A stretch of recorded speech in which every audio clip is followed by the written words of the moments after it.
Assalamualaikum warahmatullahi wabarakatuh. Selamat datang di mata kuliah semiotika. Kali ini kita akan berdiskusi tentang semiotika visual. Pernahkah Anda melihat berbagai benda visual di sekeliling Anda? Misalnya gambar yang disajikan di samping ini. Tentu saja, saya yakin Anda amat sering melihat berbagai benda visual, baik itu berupa gambar, piktogram, atau benda tiga dimensi lainnya. Terkadang benda visual tersebut tidak hanya sekadar visual, tetapi ada maknanya di baliknya. Nah, bila itu yang terjadi, maka benda visual itu memiliki kedudukan sebagai tanda. Tanda atau sign adalah sesuatu yang hadir di hadapan publik dan memiliki makna, sehingga tak jarang tanda adalah bagian dari media komunikasi massa. Nah, tanda itu berwujud macam-macam ya, bisa berwujud verbal atau ujaran, bisa berbentuk gestur tubuh, peristiwa sosial maupun berwujud visual ya. Nah, tanda yang berwujud visual kita sebut sebagai tanda visual. Nah, pertanyaannya kemudian, bagaimana kita bisa memahami makna di balik tanda visual tersebut? Oleh karena itu, yang menjadi titik tekan dalam kuliah kita kali ini adalah mempelajari ilmu semiotika visual, yaitu semiotika dalam analisis visual. Saudara, perlu saya tekankan di sini bahwa semiotika visual atau visual semiotics merupakan bidang studi semiotika yang secara khusus memfokuskan pada penyelidikan makna terhadap objek yang disampaikan melalui penglihatan ya, melalui indera penglihatan atau visual sense yang kasat mata ya. Jadi indera penglihatan sebagai salah satu indera yang paling berperan di sini. Oke. Nah, bila dicermati lebih lanjut, maka bidang kajian semiotika ini sangatlah luas.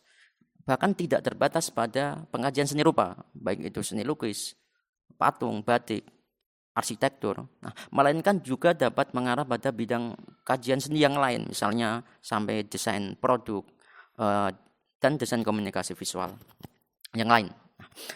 Saudara, berikut ada contoh ya bagaimana ruang lingkup desain produk misalnya kita dapat kaji dari pendekatan semiotika, desain produk sebagai karya visual yang dapat kita kaji maknanya menggunakan semiotika.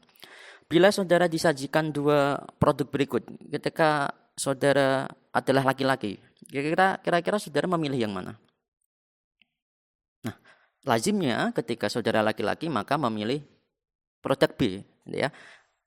Lalu bila Anda adalah wanita, ya lazimnya akan memilih yang A. Nah, mengapa ini terjadi?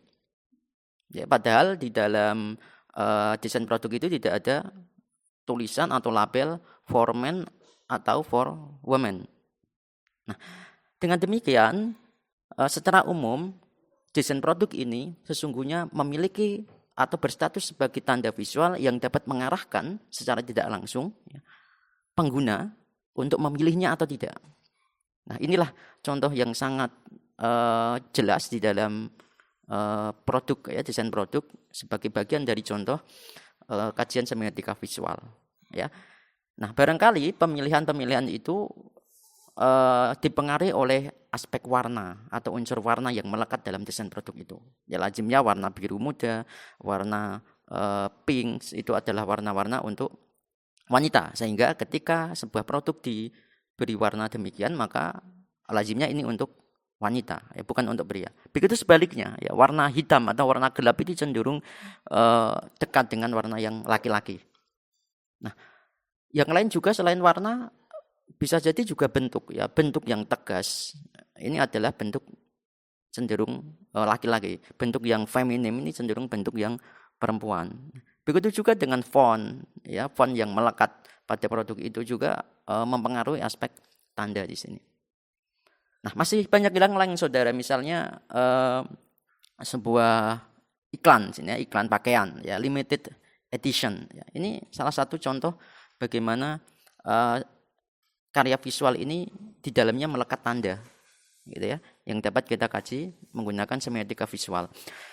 Penerapan tanda berbentuk visual juga bisa terdapat pada logo misalnya, berbagai logo-logo, ya, logo di sekitar kita misalnya, logo merek sepatu, logo untuk sosial media, logo untuk produk tertentu, ya banyak sekali logo sebagai bagian dari kajian semiotika visual. Selain itu ada desain produk, ya kemasan produk misalnya, ya. Kemudian ada penggunaan grafis untuk ilustrasi buku, ilustrasi majalah, ilustrasi sampul dan seterusnya. Ya, ini mencerminkan bagaimana visual ini sebagai tanda yang harus kita pecahkan. Lebih dari itu juga bisa diterapkan pada kajian fotografi, ya fotografi seni terutama. Jadi ada banyak tanda visual yang sesungguhnya ini melekat makna di dalamnya yang bisa kita kaji menggunakan analisis visual. Nah, itulah bagaimana semiotika sebagai salah satu pendekatan dalam analisis visual. Ya, walaupun ada banyak pendekatan selain semiotika tentunya untuk menganalisis visual. Nah, dalam memahami karya visual ya yang di dalamnya tentu berisi narasi-narasi visual atau bahasa rupa. Nah, kajian semiotika telah menjadi tren ya di berbagai kalangan akademisi sejak 20 tahun terakhir ini.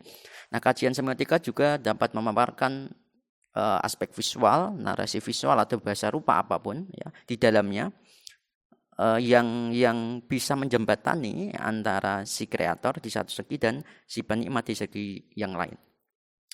Agus Sakhari mengatakan begini bahwa pengamat atau apresiator atau penikmat itu dapat memahami struktur bahasa visual yang nampak pada karya seni, baik itu berkaitan dengan indeks, ikon, maupun simbol, maupun aspek-aspek berbentuk kode budaya yang ada di dalamnya. Nah, demikian juga bisa pula ini diterapkan dalam pemaknaan konotatif atau makna yang tersirat atau kontekstual pada sebuah karya maupun makna denotatif atau makna yang tersurat ya, atau tekstual ya, dalam sebuah kajian objek visual. Baik, berikut adalah bagian yang dapat saudara perhatikan. Ya. Melalui kajian semiotik, karya desain poster misalnya dapat diamati sebagai sebuah objek tanda. Ya. Simak misalnya ada poster Munir tidak lupa. Ya, ini adalah sebuah poster. Nah, tentu saudara ketika sekali melihat sebagai orang yang peka terhadap tanda visual dapat merasakan bahwa di dalamnya tersirat makna, tersirat ideologi, tersirat fungsi, dan tersirat konteks. Ya. Nah, sedangkan yang kasat mata saudara melihat ada sistem tanda di dalamnya. Ya.